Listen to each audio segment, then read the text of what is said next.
Рахматулла баракату құрметті тышырытушы қауым, бүгінгі біздің Рамазан айында алғашқы жұмасындағы айтатын темамыз жын-жайтан кіретін не себептен.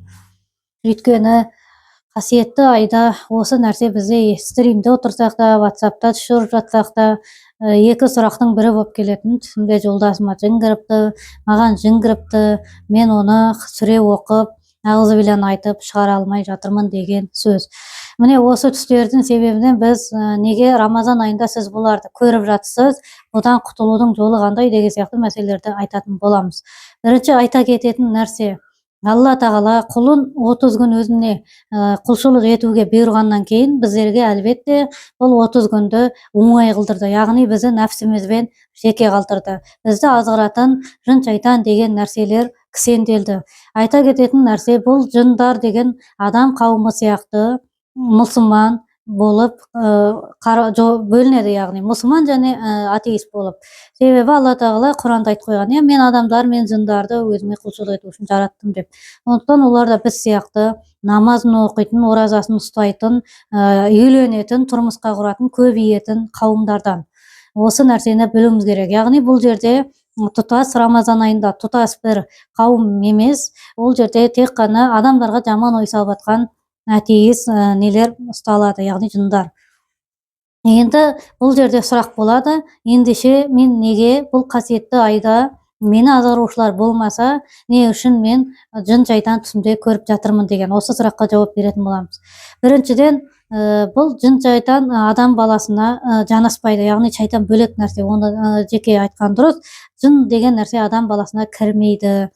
Өйткені жаңағы айтып өткенде олар бөлек қауым болғаны үшін адам баласына жын кірмейді. Бұны біздің қазіргі Қайрат Құрманбайұлы секілді, Нұрлан имам секілді бізге әйгілі имамдар, ұстаздар айтуда.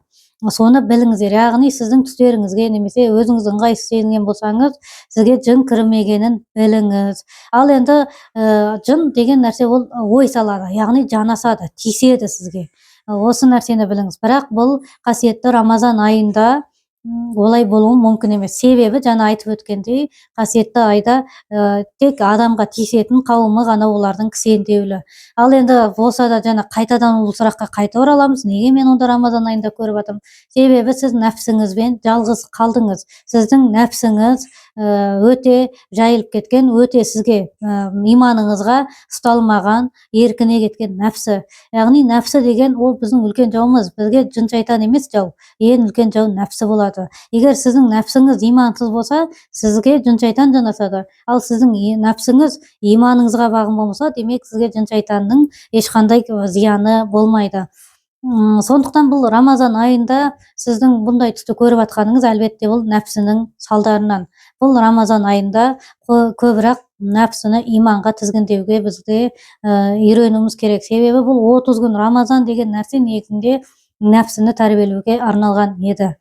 Ал енді қасиетті Рамазан айында біз бұл жын-шайтанды көріп жатқан екінші себебіміз бұл адамның созылмалы ауруларында.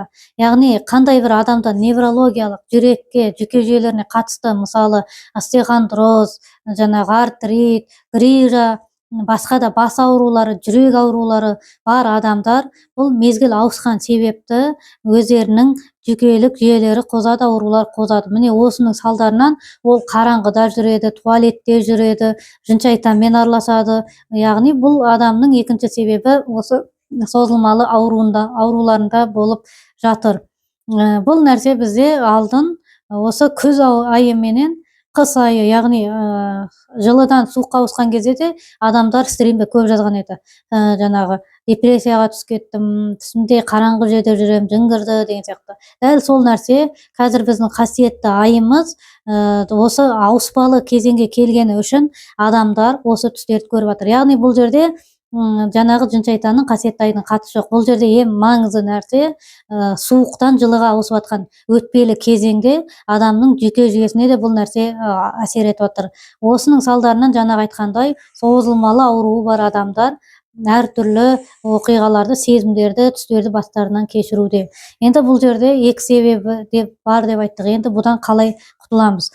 жын шайтаннан жанагы түсүңдөгү калай кутуламыз? Биринчи себепти албетте бул осы 30 күндө нәпсини тарбиялөө керек. Нәпсини тарбиялөө жолдору албетте бул имани нерселер менен айналышуу, зикир, тажвид, Куран үйрөнүү, садака берүү деген сыяктуу, тәуба кылуу, тахажжудка туруп, осы нерселер нәпси жана айтайкенде үлкен жоомуз.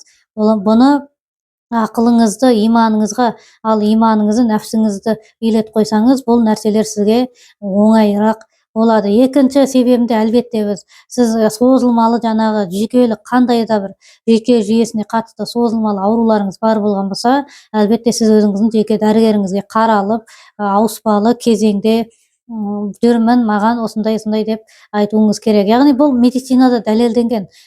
Қандай да бір анемия болсын, жанағы гепатит болсын, қандай да бір ауруы бар адам ауыспалы кезеңдерде, суықтан жылыға, жылыдан суыққа ауысатын кезеңдерде ауруларының қозып отатыны бұл ғылыми дәлелденген. Оның үстіне жер сілкінісі болады, жанағы бір ойламаған жерде жазы күндері бұршақ жауады. Осының бәрі жүйке жүйесінің сыр берген адамдарға әсер етіп отыратыны бұл дәлелденген нәрсе. Сондықтан да бұл жерде айта кететін ең басты нәрсеміз, қасиетті Рамазан айында көріп жатқан жын шайтандарыңыз бұл шынайы жын шайтан емес. Бұл сіздердің нәпсілеріңіздің, ауруларыңыздың әсерінен. Сондықтан бұл айда сіздердің бұл нәрселерден, проблемалардан толық құтылып алуыңызды Алла Тағала нәсіп етсін.